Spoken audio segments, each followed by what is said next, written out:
I know my hearing is going bad, but I'm not getting anything here. Not getting anything?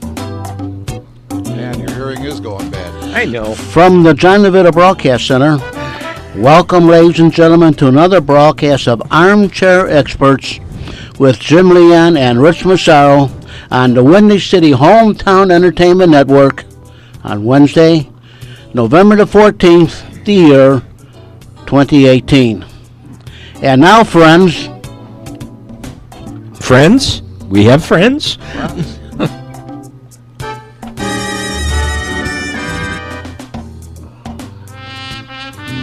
Oh, yes. My broadcast partner has a momentous event today. It's his birthday. Also, Lenore Adams' birthday, too. Make sure you leave a birthday wish for Lenore. Yeah. Thank you. Happy birthday there. Thanks, James. In fact, it Thank was... you, John, for remembering. I appreciate it. It was, in fact, last night I was, Dana and I were out having a final dinner at Sabatino's over on Irving Park since they're closing. Are they finally closing? They are closing December 23rd. Wow. You know what I heard? I heard that for a while, because I've heard that rumor for quite a few years now. Yeah. But now, finally, I guess the rubber hit the road. There's a couple different factions of the family, one that wants to continue and one that doesn't. I was there with my friend Mike Sahida. Dana and I were there with Mike and Debbie Sahida, and Mike has been going there for years when the Sabatinos still owned the place and it was just a pizza joint. Mm-hmm. And that had to be a long time ago. That's, I don't remember it being a pizza joint. And these guys, the brothers, bought it in 78, I think. Okay. And, made it kind of this classic style restaurant. They share a house in Pisa, Italy. They share a house in Mexico. They have, each have houses here in Chicago. You get a good offer, and you say, "Well, okay, we had a good run." Yeah, and I thought it was a long run. Yeah. And I thought it was nice too that when somebody said, "Gee, why are you closing December 23rd and not taking it out to the end of the year?"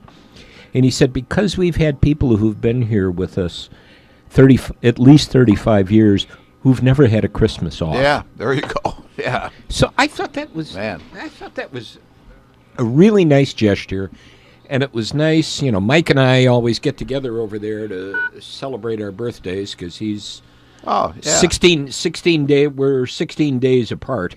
Okay. And we decided, so I didn't have to make a second trip in to have dinner with Dana there and try to get a reservation. We decided to make it the foursome. The wives went out with us.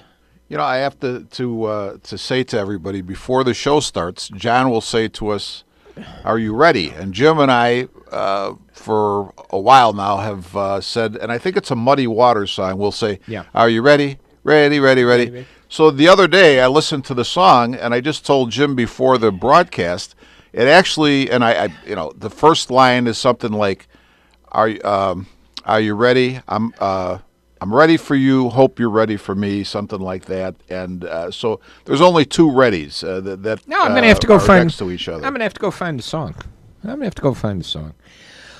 Well, we have, I guess, we have a certain amount of. We have more freedom.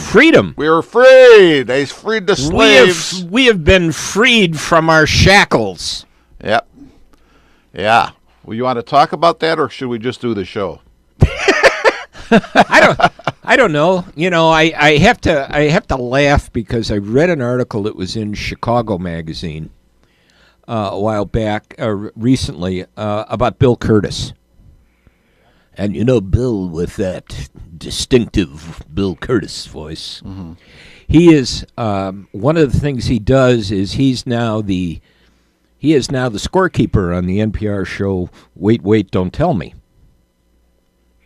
One of the things he does, and you get that Bill Curtis voice. But they said that before one broadcast when they were getting set up and they have questions and answers from the audience. Somebody asked Bill Curtis, and I'll get this off so since we've fired the priest now and have a certain amount of broadcast freedom. Somebody asked Bill Curtis, what's the one word you always wanted to say over the air? And Bill thought for a moment, and in that resonant Bill Curtis voice said, fuck.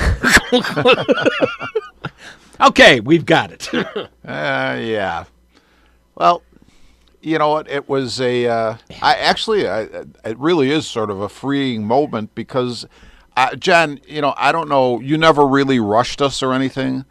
And if we went a little bit over, I'm not saying we're going to go over today, but if we went a little bit over, that was always on my mind, and try to squeeze things in and try to hit the number. But in that respect as well, I feel a little bit less constrained because now we could chit chat a little bit, and before. If we sort of talked about something off the subject, just like what we started the show with, talking a little bit about Sabatino's closing and all that, I'd always think, geez, now we only have we got 55 minutes now. We've got to talk a little bit. So I don't feel that constraint anymore. Yeah. And, the other thing is I think we'll both be able to express ourselves a little bit more openly. Well, the only thing was, gentlemen, now that you gentlemen are doing a show on Wednesday, we used to go on the air. Everything is used to now. We used to go on the air at 10:30. Okay, we have an hour, 10:30 to 11:30, to put any show that I do down here on the air. Okay. But now at 12 o'clock noon, there was another program that came on that had to go on at 12 o'clock. So we actually had freedom between 10:30 and 10 minutes to 12. Oh, okay. See, Oh. now Gee, I don't feel now bad. you tell us. Now John. you tell. Now you well, tell. I mean, I want to be Sure, a gentleman, keeping and I stuff from want us. to, Sure. But same thing on Thursday. The show, whatever show we did from 10:30 to 11:30. Okay, now at 12 o'clock noon, Denny Farrell comes on with his program, and if we're a minute late, he was upset because we didn't go on at exactly. Really, what's his program? He does his program from his studios in St. Charles. It's old time music. Oh, So. and he doesn't come. It doesn't come from here. It comes from his studios in St. Charles. so Illinois. this is strictly only on the Windy City hometown. yeah. Yeah. Okay, so- and he Well- actually listens to his show and he gets pissed off if Yeah. you're not, Yeah. he doesn't Yeah. start A Well, couple on time. A couple times, Kevin got tied up on a phone call, and his show didn't go on until 5 after 12 or 10 after 12, and he let us know about it. We're supposed to be on at 12 o'clock noon, and so. Denny? Jeez, Jim, we should Denny. start to be getting Yeah, so- picky prima donna on air talent. Right. Yeah. So now, Denny, that we're Kiss my ass. now that we're strictly on www on the website Windy City Hometown Entertainment Network, you guys want to talk an hour? You want to talk an hour and 10 minutes? You want to talk an hour and a half? Well- It's strictly up to you because it makes no Figure out difference. what we're doing. By the way, your website, Windy City Hometown Entertainment Network.com. You can also find us if you go into YouTube and find the John DeVita Network and subscribe to that. Oh, And- really? And you will get notification of all John's shows when they go up How up on YouTube. does that happen, Jim? Without John, when you say okay, you type in John DeVita Network on YouTube. You can subscribe to the network, and I'll have to double check on how I did it again. Yeah, I'll, we I'll better. I'll talk about that, and maybe I'll post that up You see, gentlemen. on our Facebook You see, page. gentlemen, when you talk into your microphones there, it gets recorded on mini disc in the control room here. Then it goes from the mini disc onto the computer.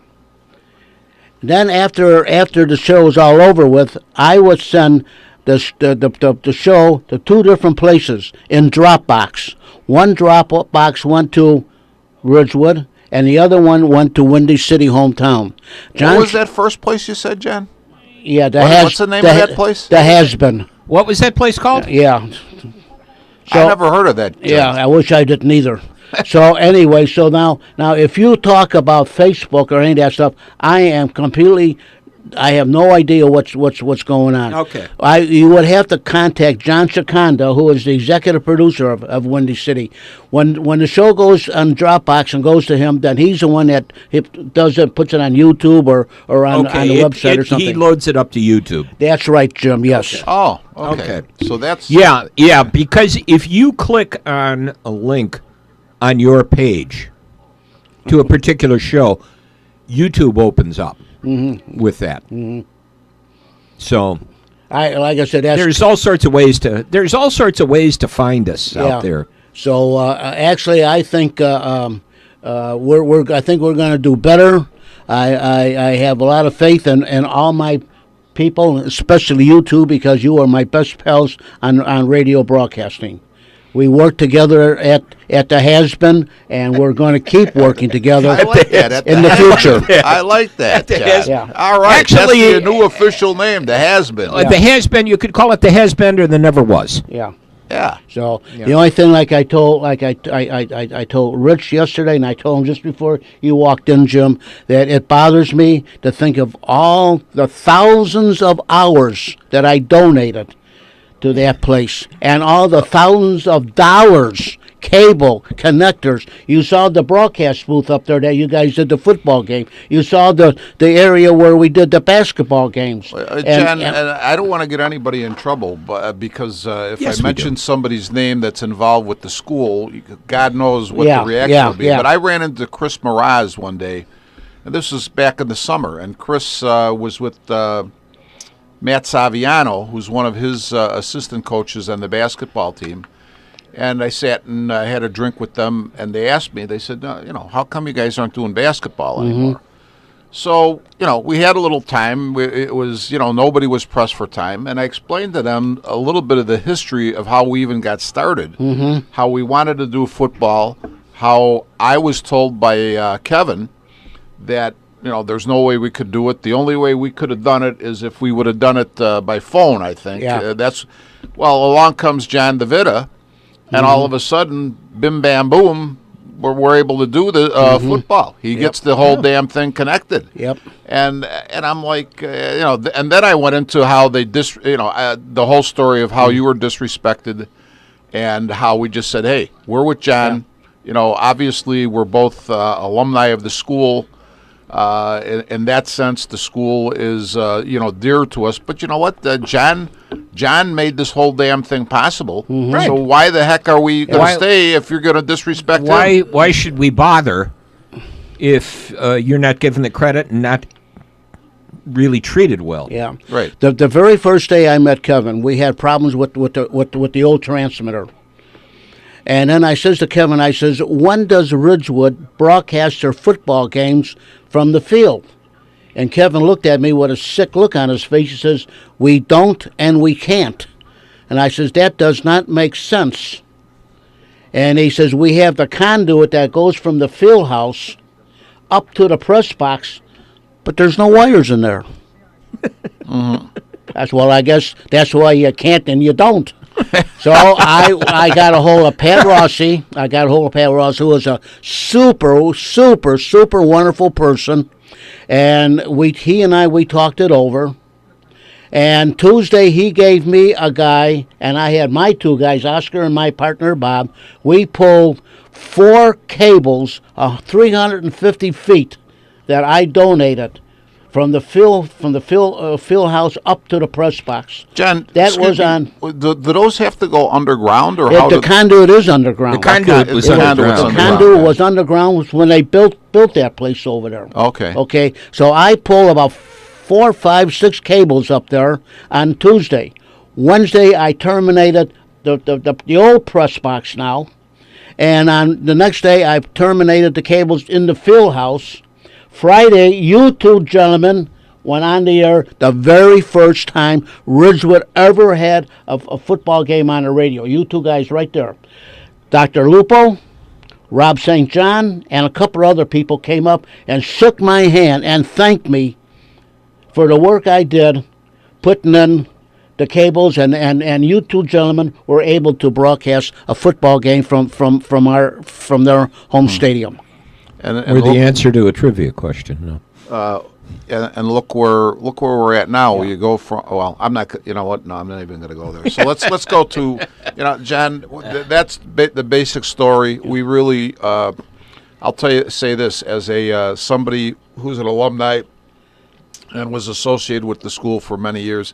I appreciate that. The other thing that I sort of get a kick out of, to show you how short everybody's memory is, I don't remember how many years ago it was, but Ridgewood used to give out every year an award, I'll say. You guys would know better about it because you got them.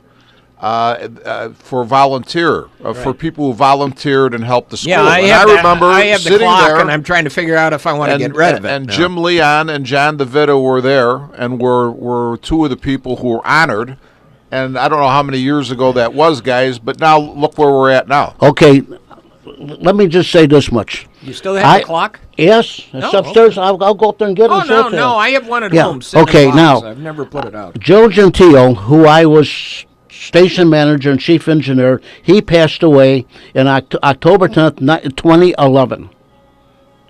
Okay, then I was told I was no longer needed there. Okay, now, between Christmas and New Year's, between 2011 going into 2012, is when I got involved with Kevin. So starting, let's say, January 1st of the year 2012 is when I got my 2 feet into the front door of Ridgewood. Oh, wow. That's, what, 2012? 2012, yes. So all of this has happened because within the space of 6 years? What happened, I was going to my post office in Harwood Heights to pick up my mail. As I was going down Montrose Avenue, I happened to see up on the marquee WRHS and 88.1, the two radio stations. I tuned in on 89.7, and I heard a big hum coming over the air. So I stopped, I called Ridgewood, and I says, can I speak to the gentleman in charge of radio? And the woman says, the operator says, yes, Kevin Zeflick. Kevin came on the phone, and I says, Kevin, this is John DeVita. And Kevin says, John DeVita, I've been trying to get a hold of you since October. I called WJJG, and the engineers would not give me your name or your phone number or any information about you. And I said, you got a big hum on your area. He said, yes, that's why I'm calling you. So I turned around, I met Kevin at the front door. We went back to the room where the transmitter was, and I found the problem. Within a half hour, I had to off the air. Wow. So thanks, John. John, now we put a foot in your ass and kick you out the door. That's good. Yeah. So, John, thank you Yeah, for all thank you you. did. And for all this. because of an emergency phone call that I got from my summer home up in Elkhorn, Wisconsin. I was disturbing the band, and I was disturbing the audience during intermission. Well, you know what? I'm glad we're done with it. Yeah. I mean, somebody asked me, they said, do you miss doing basketball and football? And I went, no, not really. Yeah. My sister told me, because I was very upset this past weekend, and I still am, as you can tell. My sister told me, John, he says, one door closes and another door opens. Always. And when I was out in Crystal Lake with WAIT, they changed their format. That was the end of that. I went to WJJG. Joe Gentile passed away. That door closed. Kevin opened up the front door for me at Ridgewood until just recently. Okay. So, end of story. Speaking of radio and that, I saw Chuck Shaden over the weekend. Oh, really? Nice. Yeah. It was kind of interesting. There's a store out in Westmont called the Frame Makers, which sponsors I think one of the sponsors of the Old Time Radio Show of Those Were the Days. I think they're one of the underwriters of it, even though you can't read commercials on a public radio That's station. right. Now we can. Yeah, but Good. the Cinnamon Bear. Yeah. Chuck told a story that a guy came in to the old Metro Golden Memories. Yeah, over at Addison. Yeah. And he had this village that he had started to create relating to the Cinnamon Bear. And he invited Chuck to come over and look at it, and he thought, oh, there was the Christmas village out, and then there was this Cinnamon Bear Island thing. And that thing expanded over the years to where it's, well, when they set up the display, it's on like 2 levels now. And the guy who did it, and I wish I could remember his name now, but he passed away. And his son called Chuck and said, Dad passed away. We've got this thing, and it takes over the whole house. Can you find someplace? Can you find a museum or someplace we can donate it to? Well, right now it's at the Frame Makers through the end of the year on Cass Avenue in Westmont. And What's it's the name of this place, Jim? the Frame Makers. Oh, the Frame Makers. I Yeah. thought you said, okay. I thought you said Yeah. the Friend Makers. I was No, like, the Frame Makers, and it's so I went there, and there was an old-time radio players, and they did one of the episodes of the Cinnamon Bear, and it was kind of cool because the board op, I haven't seen Connie Shaughnessy in 20 years, and it was nice to see her, and went up and surprised Chuck, and it was good to see, and actually prior to that, when we were up in Michigan, in Marshall, Michigan, a theater group up there did a recreation of the of Orson Welles' War of the Worlds, and it was done on the 80th anniversary of the original broadcast, which also happened to be my 67th birthday. So it was okay. so it was nice for that. Yeah. So I kind of gotten the old time radio bug again. The Cinnamon Bear used to be on WGN radio. Right. It used to come on at 4 o'clock every day. Yeah. And from starting, I think, around Thanksgiving Well, until... it was until- 25 episodes. Yeah, something like that, yeah. Ken Alexander, speaking of WAIT, Ken Alexander Yes, was yes. there, who is 89 years old. Well, yeah. Yeah. And he was the announcer to introduce it, and they opened it up with, Yep. this Cinnamon Bear. Yep. And then he said, brought to you by Weebolts. And That's the whole right. cast and the whole cast went, nope. He went, brought to you by Montgomery Ward's. Nope. Brought to you by Sears. Nope. Brought to you by the Fair Stores. Nope. Yeah. He ran through all these stores Yep. that are out of business. Yeah, yeah. It was Weebolts. Yeah, it was And, Weebolts. and he finally said, brought to you by the Frame Makers. and then they used to have a coloring book, and my sister Eileen, They recreated it and had them there yep, for the kids. Yep, they had the coloring book, and my sister went and colored one of the book, and she took it back to Weebolts at Lincoln Avenue and School Street. Belmont. Yeah, Yeah, and Belmont and she won first prize, and she still has that Yeah. whatever they gave her. Yeah, but she they, still they, has it. they recreated Yeah. the coloring Mhm. book Yep. and had Yeah. those. Yeah. They had those there, so it was kind of a cool event. My Sister Eileen, isn't that an old TV Old show? TV show. Yeah, I think so. Yeah, I saw Yeah. something like that. Yeah, but Well, we've complained. We've walked down memory aisle, and wait a minute, Cody Parkey just What? hit it. Just hit. Oh. I didn't have anything good to clank. Did you see they gave the percentages of, and I don't know how many years it covered, but the percentage of kicks in the NFL that hit the goalpost prior to Cody Parkey's 4 for 60. 4 for 6, and then obviously he's raised the percentage a little bit, but I think it was like out of over 600 kicks, I want to say 1.7% or something hit the upright prior to that. It was interesting because I listened to Pat Manley on the Score, and he talked about when with Robbie Gold, it was him, Gold, Manley, and whoever his holder was. I can't even remember who the holder was in the days of Gold, but they would spend one day a week at Soldier Field kicking. You know, listen to this. They were talking about that this morning in the paper, that Tabor might take Parkey and whoever else is part of that group. Yeah. And then they said something about, but too much driving. So I'm like, professional football guys, what do you mean too much driving? Yeah, I mean, seriously, that's actually what was said as the reason not to do it. Stupidest. Although Stupidest damn thing. If you can't, Rich, I got to say, last Rich, explain what you mean by too much driving.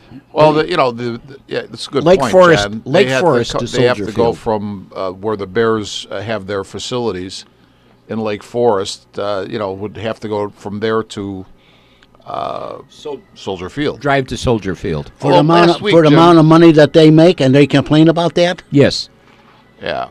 Yes. It didn't sound like it was coming from the players. It sounded like it was coming from the coach. But, I think, too, Jim, really, it had nothing to do with Soldier Field. Last week, the conditions were good. I thought there was some question about the wind at some point. I don't know. I just think, I heard somebody say, he should aim for the upright, then he'll maybe put it through. To be honest with you, I was upset because we're in the bar drinking, and then everybody's right, getting upset. They're yelling at the TV. that I'm explains a sitting- lot of things. I'm sitting with Jimmy Cusack. He goes, "Get rid of this bum," and everybody's. So I was sort of, but I was actually. Usually, I could look at a game, and if somebody screws up, I could say, I could make some, I could give them a pass. Let's put it that way, But this really sort of got me ticked off. 'Cause as you know, I called you that night. And but you know what? Then you'd mentioned that he's got a guaranteed contract. But then I started to think about $9 million guaranteed. hitting the upright 4 times, which means the kicks are pretty much right there. It just, to me, maybe bad luck in this case. I mean, it doesn't mean that he's not gagging, he's not choking, but the 4 kicks happen to hit the uprights. I mean, that's unbelievable. That's never going to happen again as long as he couldn't try yeah. to do that again. And the big question will be this Sunday night when it comes to 4th and 3. Yeah, what are they going to do? What are they going to do? Are they going to let him kick, or are they going to try to go for it? Well, see, I kept going bad. That would be one thing, the 4 misses, but I kept going back to the Miami game, where he missed the potential game winner. And actually, though, his track record is pretty good as far as that type of thing goes. I think Yeah. last year they said he was 21 out of 23 with Miami, and 4 of them were I don't know if they were game winners, but 4 of them were with, how did they put it in the paper?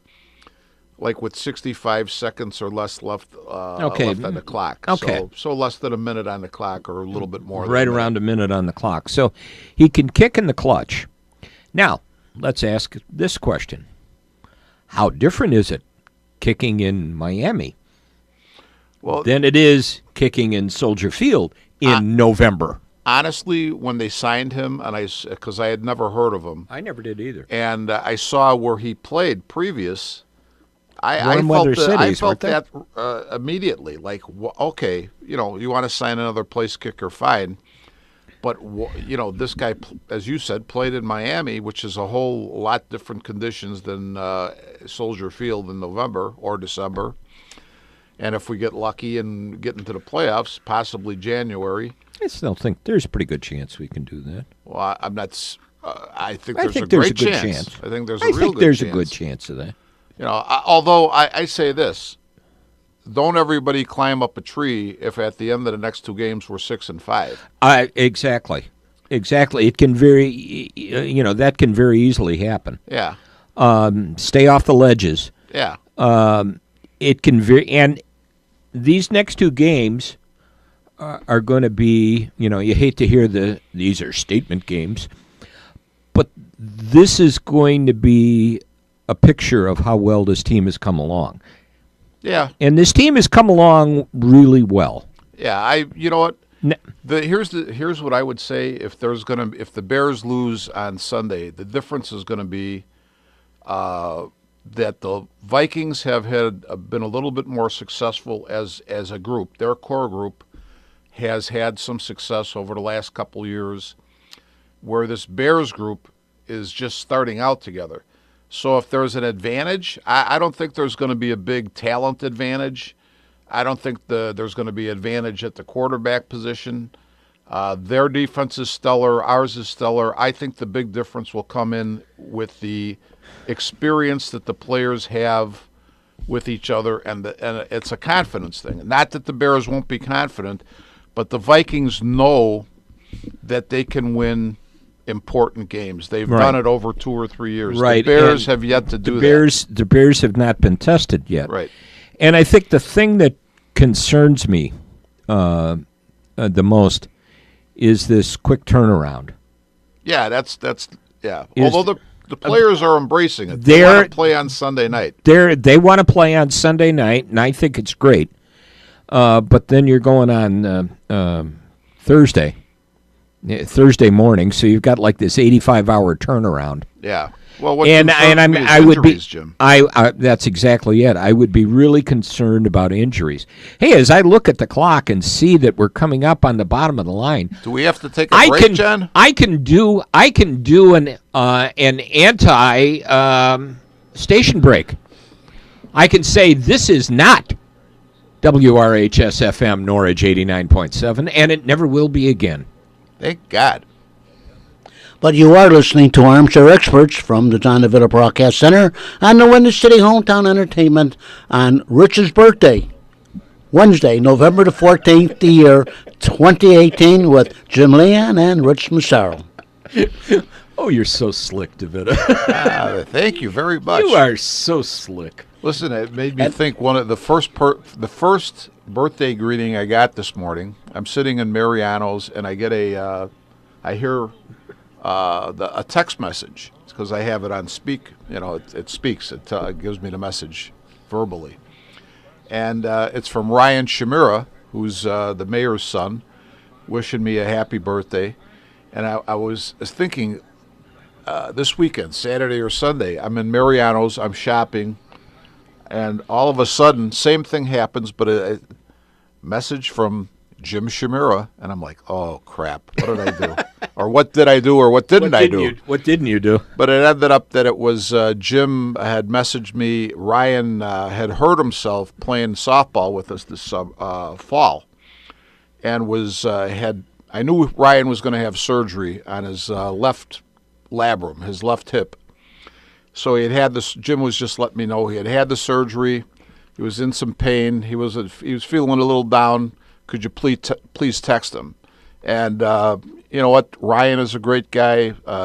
You know what? I do not know Jim's other son or his wife all that well, but I've gotten to know Jim and Ryan, and they're both really good guys. So I was more than happy to reach out to Ryan. And I don't think either of them would be listening, but you know what? I appreciate the birthday wishes, and hope Ryan is feeling better and out of pain soon. Absolutely. We'll expand our audience with our newfound freedom. Yeah, no doubt. Yeah. Where were we? Oh, the thing that I think the thing that concerns me is Thursday more than Sunday. With the quick turnaround, any injuries? Yeah. And I had to laugh while I was driving over here. I had one of those phone calls where I wanted to get the clip from Billy Madison, when the schoolmaster says, none of what you said made any sense. We are all dumber for what you've uttered.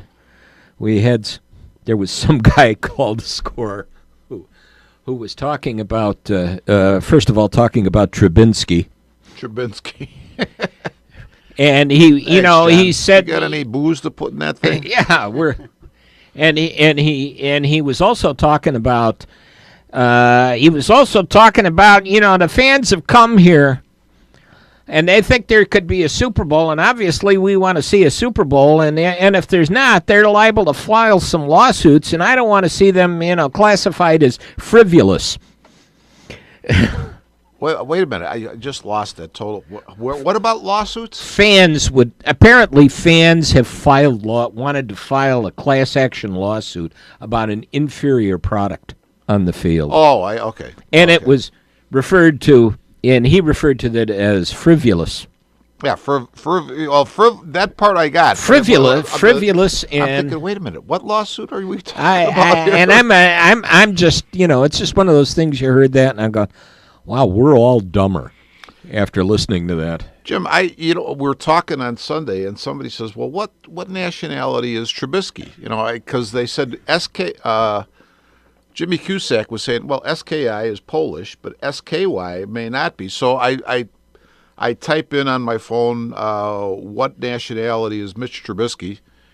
American. Well, thanks a lot. I know he's American, but I didn't mean somebody- that. But I don't know what. I thought it was funny because somebody, was it Khalil Mack, said when he came to town he saw Mitch Trubisky. Now I'm going Trubisky. Trubisky, and he goes, wow, I kind of wonder if he's a brother. Oh, he really? He Yeah. said that? He thought he was a brother. Well, there might be some blood in there. Well, hey, you never know. Hey, I just went through.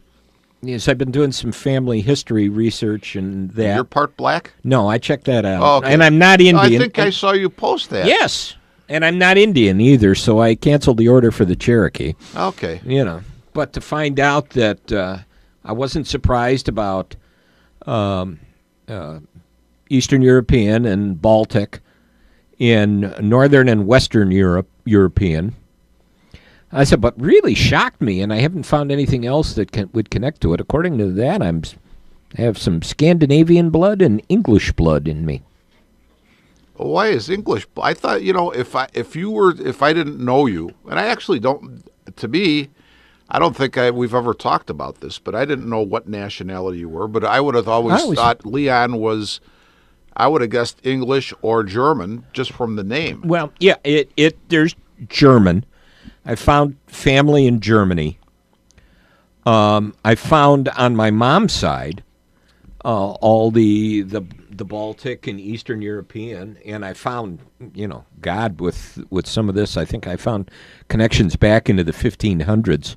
On my mom's side, her mother's, my grandmother's side my mother's side of the family go back into the 1500s.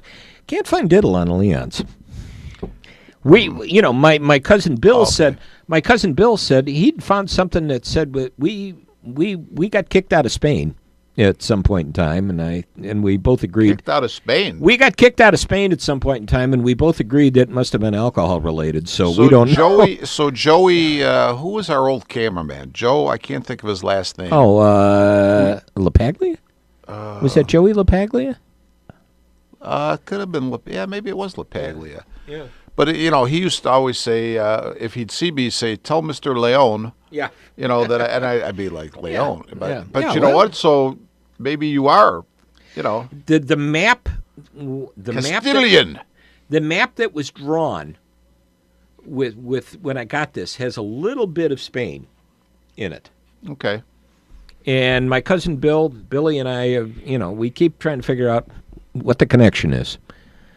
Years ago, when my first full-time job was at Parkway Bank, and one of the people I work with had a friend who was Spanish, and if you even said, made a mistake and said, well, you're Mexican, or oh my God, he would get he would get angry. I'm Spanish. I'm not Mexican.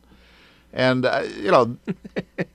which is, it makes sense because the way I see it, Mexican is basically, it's the Spaniards who came and then mixed with the Indians. Right. There. Those are right. Mexicans. Those are Mexican, yeah.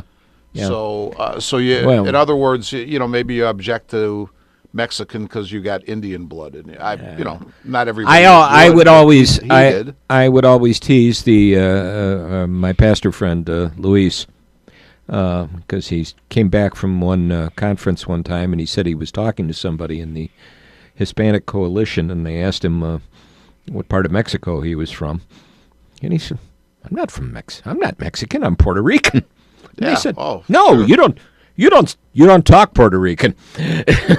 Well, I think, did I tell you that story about, I used to have a guy that worked for me that was Peruvian and a really good guy, but when he would get excited, you couldn't understand anything he said in English. So we were at the airport one day, and I had to give him instructions on, he was going to do something that was not in his normal routine. Well, he got all excited, and I couldn't understand a word that he was saying. So my assistant, Will, was Puerto Rican, and I said, Will, talk to Jaime, and tell him what I want him to do, because he's not getting it. I'm not getting what he's saying. He looked at me, he goes, Rich, he goes, I'm Puerto Rican, he's Peruvian. He goes, that's not the same language. I go, it's not. I go, it's closer than what I can get. It's better than what I can do. You better get it. Get the information to him. God, we're bouncing all over everything today. Yeah. Jeez. Hey, listen, a huge thing happened in the world of Chicago sports. Coach Joel Quenneville got dusted. So Yeah, and I have been going back and forth all since that happened as to, was it justified, wasn't it justified? Well, Should Stan Bowman have gone before him? Should they both have gone before him? Who won out here? well, obviously Quenneville didn't win out. No, obviously Well, Quenneville. maybe he did. He's minus a lot of aggravation, and he's sitting home probably still collecting a nice salary. And Yeah. my question, I think I understand that Quenneville probably, he's a great coach. He probably needed to go because I think the message was starting to become lost. And it doesn't mean the message was bad, but when you're with his core guys have been with him right from the start. Right from the start. Yeah. And they're good guys, and they're good team guys. But you know what? At some point, it just gets old, Jim, and you probably need to change. And I think maybe that's part of it. And, I think you needed to – now, I haven't – maybe it'll happen down the road. One of the things Bill Papish, who I have coffee with in the morning, is a big Hawks fan. And one of the things we've talked about over the last couple of years is, for instance, when I say hopefully Colleton will look at things with new eyes, Duncan Keith plays, 24, 25 minutes a game. Sometimes more. Duncan Keith is now 35 years old. I think the trap that you say that a guy like Quenneville, even though he's a great coach, but any coach could fall into is, okay, Duncan Keith has been with me forever. But it's hard to realize that the Duncan Keith that put the team on his shoulders, I think it was the last. What was which run was it? Which championship run was it where Michael Roosevelt broke his ankle really bad, and they were going with 5 defensemen, and Keith was fantastic. Well, the Duncan Keith of that, you don't have to come up with the year, but the Duncan Keith of that Stanley Cup run is not the Duncan Keith of today. No. And it's hard for a coach, I think, to really get his mind around that. I don't care how good the coach is, because I bet you if you go back in the history of professional sports or college sports or any sports, I think the norm is for a coach to go back to the well in the sense that, this guy has been great for me for years, okay?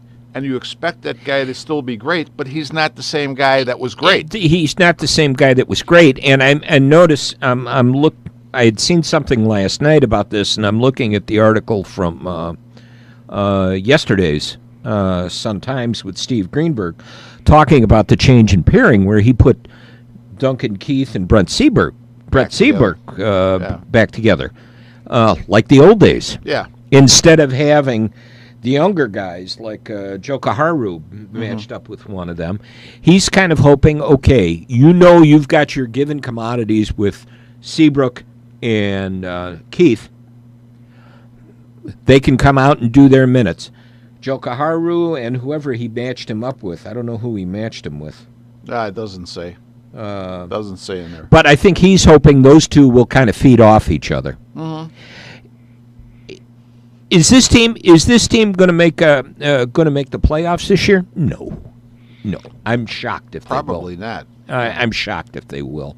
And I think really when you come right down to it, what are they? They're a victim of their own success over this whole stretch.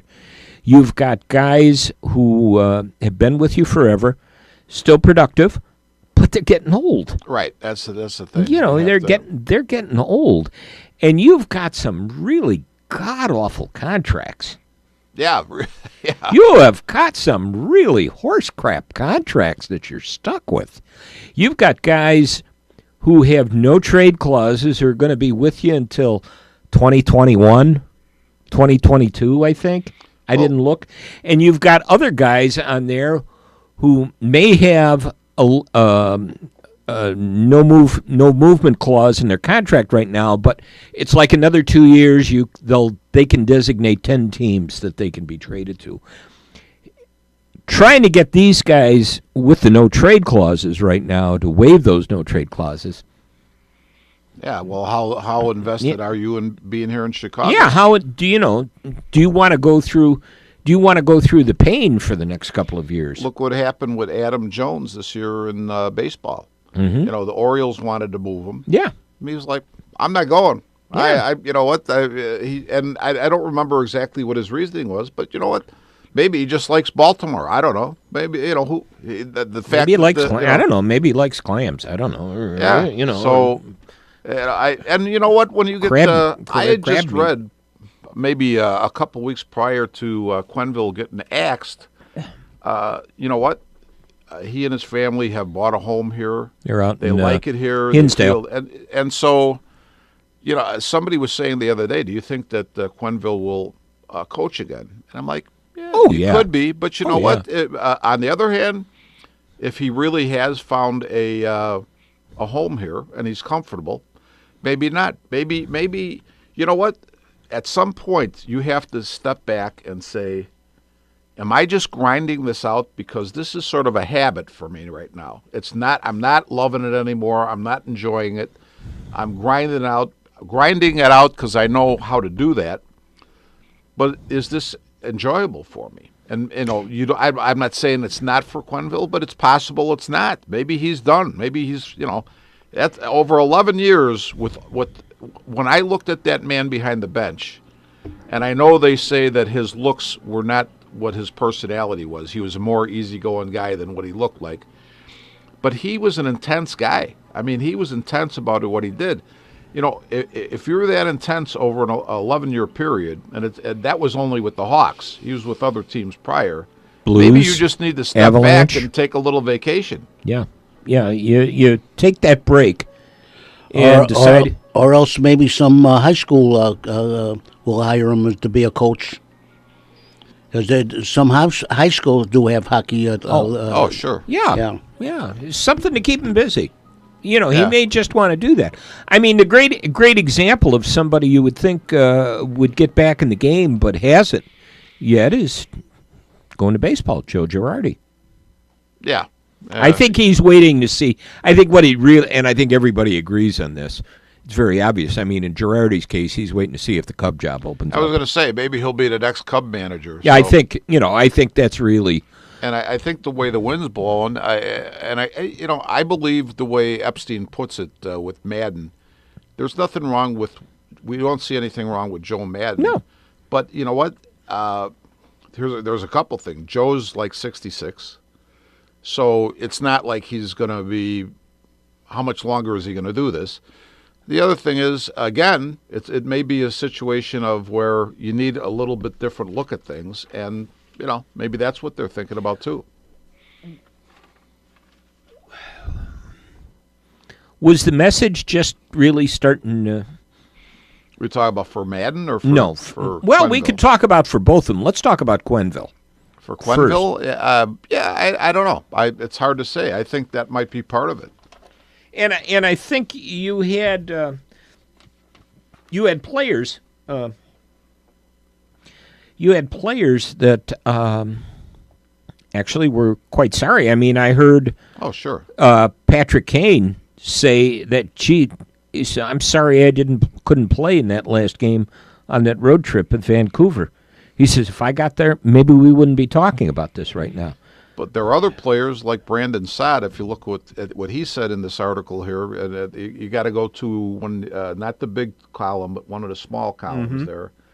But he said, he made comments that were a little bit.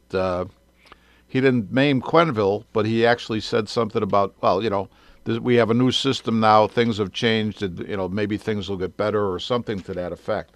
That's in today's paper, not yesterday's. Well, that's. But he had a different look at it, and again, when you read, Jim, like what happened with Saad when they gave him the white jersey for practice, and he said, nobody told me anything. Yeah. And even Taves, I think it was Taves or Kane, even made the comment, well, you know what, the coaches aren't telling us anything. We don't know why this is happening. And, the issue with the white jersey is that if you're wearing the white jersey, you're going to be a healthy scratch. Right.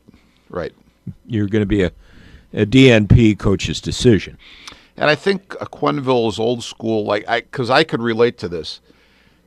Saad was supposed to get the idea that, you're underperforming, and this is why you're wearing the white jersey, and you're supposed to get this on your own and realize what you're not doing or what you should be doing better. And the coach is not going to tell you this. That's old school thinking. That's the way a coach from our era, or if we coach, that's the way we think. Yeah. It's not really, I'm not saying there's no coaches like that left, but it's not, now it's all, everybody talks about communication and this and that, and so it's a little bit different today. The guys want to know why. Hey, why are you doing this? And back in the day, the coaches would say, well, it's none of your business. I'm the coach. I'm doing it because this is what I feel like doing. Today, it's not quite like that anymore. I was thinking of an interview somebody had with Ozzie years ago. Yeah, really? Yeah. Ozzie Guillen. Why'd you change pitchers? Why did I change pitchers? Because I'm the fucking manager. That's why I changed pitchers. That's right. I'm the manager. Yeah. That's why I changed pitchers. Sure. But what about Joe Madden, Jim? You know what? Joe is such a... First of all, I think, even though I'm looking down here at manager of the, the two that won manager of the year, this year, and Bob Melvin in the American League and Brian Snitker. Joe did an amazing job. He did a great job, and he didn't even finish second in the voting. No. Yeah. I mean, who else? Craig Counsell, that does not surprise me. That's a great job by Craig Counsell. That's another one. Yeah. And I'm surprised that Alex Cora finished as far back as he did. Well, I think Melvin really nobody expected the A's to do what they did. So. No, and I mean with the smallest payroll in the majors when they started. I get a kick.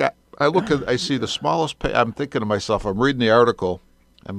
Smallest payroll in the majors. I wonder what that is. 68 point some million. 68. That's the smallest that's payroll the smallest in the majors. That was the smallest payroll in the majors when the season started. 68 million. Yikes. Yeah.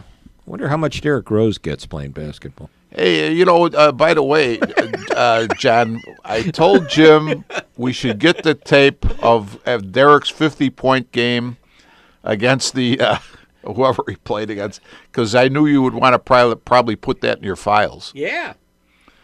By the way, maybe I think maybe I have to go searching on YouTube for some highlights from that game, and I'll save those and we'll rack them up, and next time we get together we can take a walk down memory lane for you. By the way, it was interesting. I think I texted you because Thibodeau had some interesting comments about Derrick Rose after that game, and they were very complimentary. But it just shows you, how, depending on your perspective, how you look at things. Davey Rule posted something. And Davey is a Chicago cop, and he posted something about a week later, and he says, I remember taking my son to the United Center to see a game, and it was right after the incident at Ferguson, and Rose was on the court warming up with a hands up, don't shoot T-shirt on. Mm-hmm. And Dave didn't say as much, but you could read in between the lines. He didn't take too kindly to seeing that. Well, and he said, so I just want everybody to remember this because, everybody's praising Derek for his 50-point game. And basically he was telling everybody where he's coming from. And he says, this is something I'm not going to forget. So while everybody else is patting him on the back, I'm definitely not. Mm. So. Mm. Yeah. I lost my train of thought, which is happening. Well, you brought mostly. up Derrick Rose. Now I brought up Derrick Rose. Let's go back to Joe. What else could what else, you have a team that in a quarter of your games scored 1 or no runs. Yeah. And you still won 95 ball games. No, that's a great job. I agree. That's an amazing job. I've been thinking about this though, Jim. I didn't like. They fired Chili Davis, and it's sort of like he got the blame. Yeah. But I think Epstein is right in the sense that I think he's made the comment. He hasn't made the comment, but the papers are sort of inferring that maybe Chili's approach, which is put the bat on the ball, spray it around, whatever, isn't right for this team, and I think that might be right because I think so too. Yeah, there's nothing. Chile didn't do anything wrong, but I think for the team that we have, I'll say it this way: Earl Weaver was a proponent of this. The Yankees won like this. You got long ball hitters, you got to let them slug. He was trying. Really, Chile was trying to play old style baseball with a team that was not constructed. Yeah, for old style baseball. Yeah. And the fact that he got whacked, it had to be done. Yeah, it had to be done. And I also found it interesting. I said, if you want an interesting listen, if you can go back and find Theo Epstein's end of the year press conference and listen to his commentary and listen to his comments. There is the definition of taking responsibility. There, listening to him saying, I didn't do my job better. Mm-hmm. I made some signings that didn't work. He said, and from now on, looking at our players, we're not going to be looking at them on the basis of their talent, or on the basis of their talent or their potential. I think it was looking at their potential. He said, we're going to be looking at them based on their production. Jim, I want to run this by you, and I don't know if I'll be able to explain this so you I hope I can explain it so you get a clear picture. But I want to say Schwarber, and it might have been Happ. The paper, Epstein hasn't been saying this, but they've been throwing those names out as possibly guys you would trade to get whatever the Cubs may need because they're not going to have much room to sign anybody. No, I would agree. So, but my thing on this is, I think, say, let's go back to the Hawks. You talked about Quenneville and Bowman. Who's at fault? I think what starts to happen, as you I think with Stan Bowman, you start. You start out with a core of players, and the salary cap, you have to move some players. But somehow you get all wound up in your own dealings, and you lose the thread of where you started from a little bit. And what I would like to see is the Cubs stand pat with their core players, the guys they brought up from the minors, because I'm afraid if you start seeing Happ or Schwarber go, and those guys definitely can improve. They can be better. They need to be better. But if you start trading those core pieces, then you start to lose that thread of where did you start from. You actually start to lose what made you strong in the first place. Right. I see where you're going with this. Well, let me ask you this point then. If you have an opportunity, now granted baseball doesn't have a salary cap, but they have that competitive balance or luxury tax, whatever it is. if you have an opportunity to sign Bryce Harper, and Bryce Harper is probably going to be, a minimum of $35 million per year. Unbelievable when you think about it. $35 million. Holy crap. And, do you want to,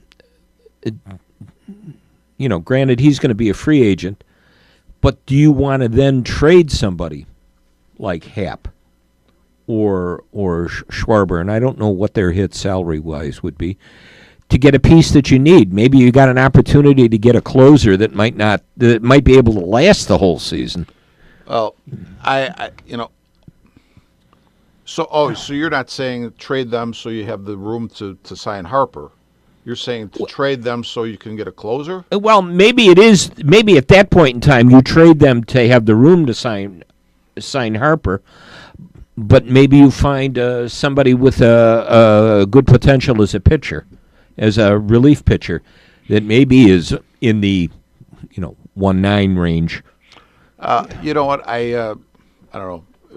As you're saying this, I don't know if I'm answering your question, but let's start with Bryce Harper. I think that when you put together a team, and I've put together quite a few teams, okay, and sometimes if depending on the type of situation you're in, you are with the team that you're presented with, and in other words, you don't have a chance to pick your team. You're coaching high school or little league or whatever, so the players are already there. But in terms of putting a team together, when the pieces fit. You could tell. You're out there with those guys, you see that everything's fitting into place. So I think the big thing in my mind with Bryce Harper is, to me, one of the biggest problems the Cubs have in terms of their ball team on the field is you've got Schwarber, you've got Almora, you've got Hayward, you've got Happ, you've got Zobrist, who sees some action in the outfield, and Bryant from time to time is in the outfield. So you've got, let's eliminate Bryant, but Zobrist is in the outfield, pretty often. So you got 5 guys you're juggling in the outfield already. You got a lot of money invested in one of those guys being Hayward.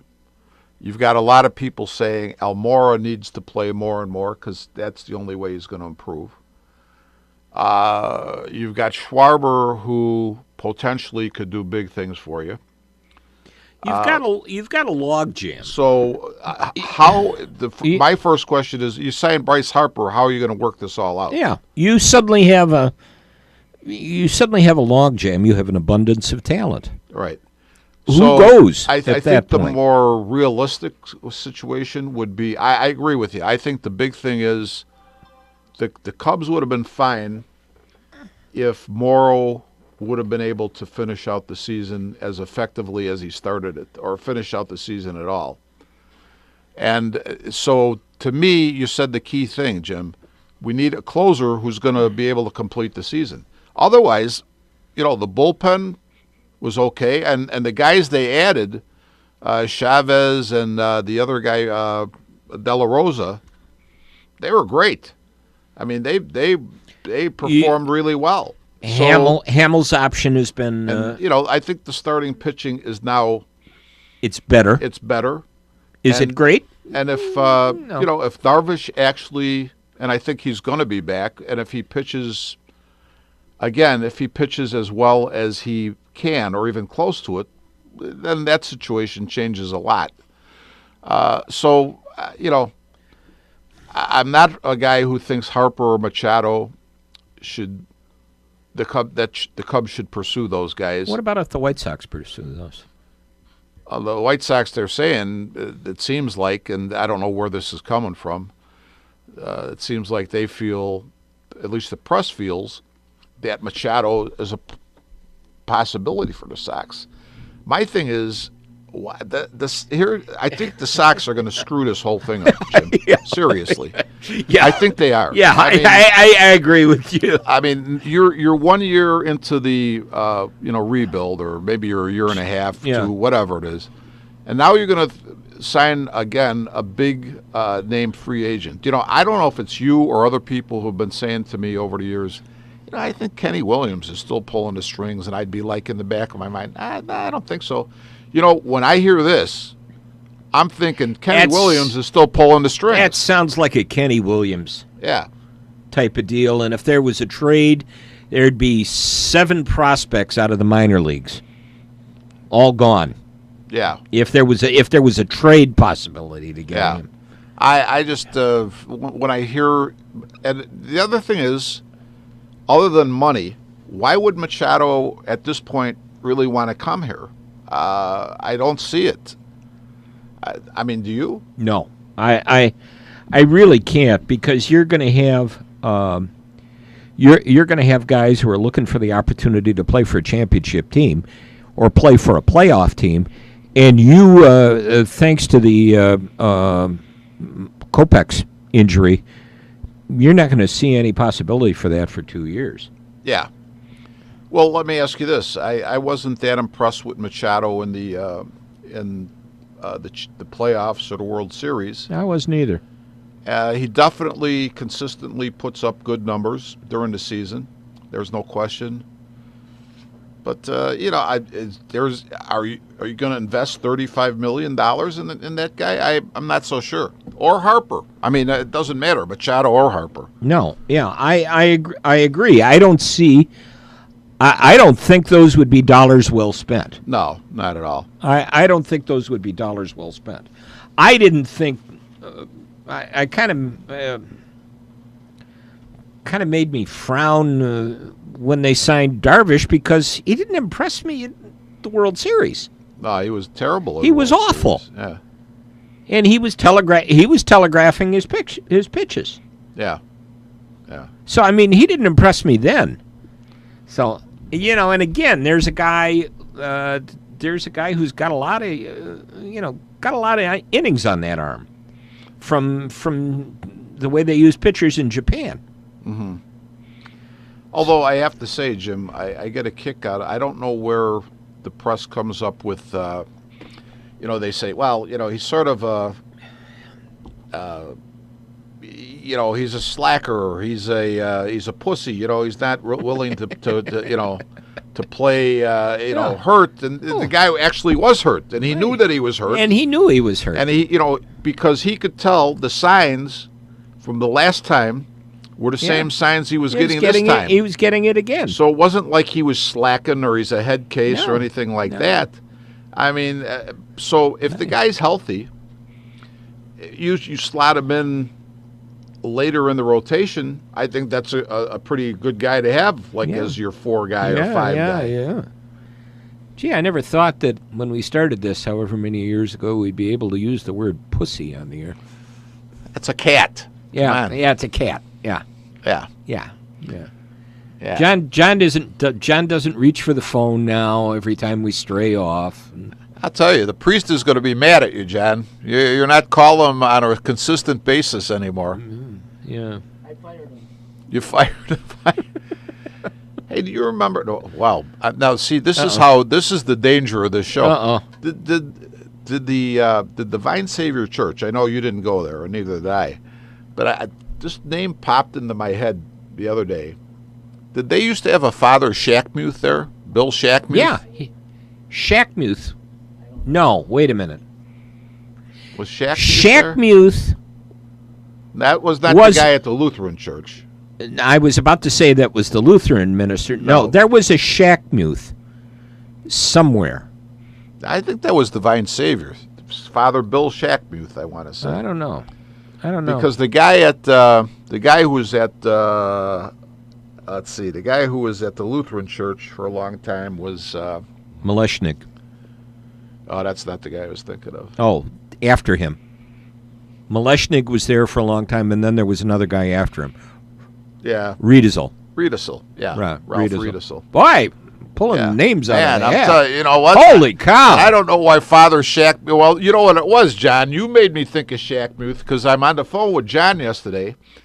He says, because I'm questioning about, what can we and can't we do now that we're off the air on regular radio waves. Over the air. Yeah. And, he said, well, put it this way. He says, I don't have to put the priest. I fired the priest. And I'm thinking about, for some reason, this name Shackmuth pops into my mind. So I thought he was. There was I have in my days in my years going to Catholic church, in between Presbyterians and Methodists. Yeah. I ran across that name somewhere, and I can't remember where it was. I was thinking about when I was coming up Lawrence Avenue today, going past Our Lady Mother of the Church, and seeing Father Ognebenny's name on the street sign. I was thinking about somebody from Ozark who followed him as the pastor. Danny. Who followed? Who's the pastor? Ognebenny at Our Lady Mother of the Church. Oh, I don't. Ray Murphy's calling you. Ray Murphy. Hey, Ray, how you doing? Ray, he's probably. I hope he's calling to wish me happy birthday. There you go. Well, we'll find out later. Yeah. All right. 20 after 12. We've rambled. Holy crap! We've rambled and talked. My God. We haven't said much of anything, but I think maybe we had fun doing it. We had a lot of fun doing it. We should probably talk Bulls one of these days. Oh, that's nasty. Yeah, I can't. I got to work my way up to that one. I have been setting. I found on our cable system that you can set your favorite teams to record whenever they play. And I have the Bulls set up, and I usually check the score or take a glance at the paper the next day and decide whether I want to watch the tape or whether I want to watch the recording off my DVR, and most of the time I've just gone in and deleted it. Same with the Hawk games. I was going to watch the Bear. I had listened to most of the last Sunday's Bear game on the radio, and I wanted to sit down and watch it, but I didn't get a chance. I'll tell you what. I think the problem with the Bulls for me is I think as I get older, I'm harder to impress, and I'm still not that impressed with anybody that the Bulls have. I mean, even their with their trade, when they traded Jimmy Butler, I'm like, first off, a lot of those guys are never playing because they're hurt. And apparently Markkanen is going to be out longer than they thought. That's what they say, yeah. So we'll see. Yeah. And it was nice. They beat Cleveland the other night, but Cleveland only won one ball game. So. Yeah, I mean, and they had to beat them in the last second with a last-second shot by a point. Yeah, so. No kidding. All right. Well, I think we're going to wrap it up. I've got a client coming in at 1 o'clock for a tax return, so I guess I better... you better wrap it up. Well, his tax return's already done. I just got to sit down and talk. Now, who sang that song, though, Jim? Wrap it up, I'll take it. Was that Sam and Dave? Wrap it up, I'll take... You had to collect Sam and Dave. I didn't collect Sam and Dave albums, but when they had songs like Soul Man and stuff, I bought the album, and I think the song "Wrap It Up, I'll Take It." It was sort of a catchy tune, so it stuck in my mind. Oh, okay. We'll have to do that. Since we won't do another show before Thanksgiving, who gets our Turkey of the Year award? I know. It's that place over on Montrose Avenue. That Joint over there. It Joint over by there. Yeah. There's our Look at John. He got a look on his face like he just ate a lemon, and he's turn your mic off, John, before you say something you're regretting. Yep, you're right. So did they earn the Turkey of the Year award? Spoiled. Spoiled Turkey of the Year. Spoiled Turkey of the Year award. All right. Okay. All right. They're all turkeys over there. All right. Well, hey, let's try this again next month. Yeah, what the hell? And we'll ramble off about something. It'll be about the middle of December or so, and we'll figure out what to do. Hey, we'll know more where the Bears are. We'll have a good idea where the Bears are. We'll have a good idea about college football. Yeah. We'll have a good idea what the Final Four will look like right now. Right now, it's looking like the Final Four, if they were having that, it would be Alabama versus Michigan in one game, and Clemson versus Notre Dame in the other. Why? I can hardly wait. I can tell. I can tell. All right. And a bunch of 5 and 7 teams trying to make the Who Cares Bowl. Yeah. Okay. All right, this was fun. We'll do it again. Until the next time, we are Taillights. And Jim and Rich, on behalf of the Windy City Hometown Entertainment Network, I want to wish both of you and your families a very happy and blessed Thanksgiving. And Rich, happy birthday to you, pal. Absolutely. Yeah, thanks. And thanks for your good wishes, John. Same to you. And thanks for all the support you have given me over the years. That was no problem.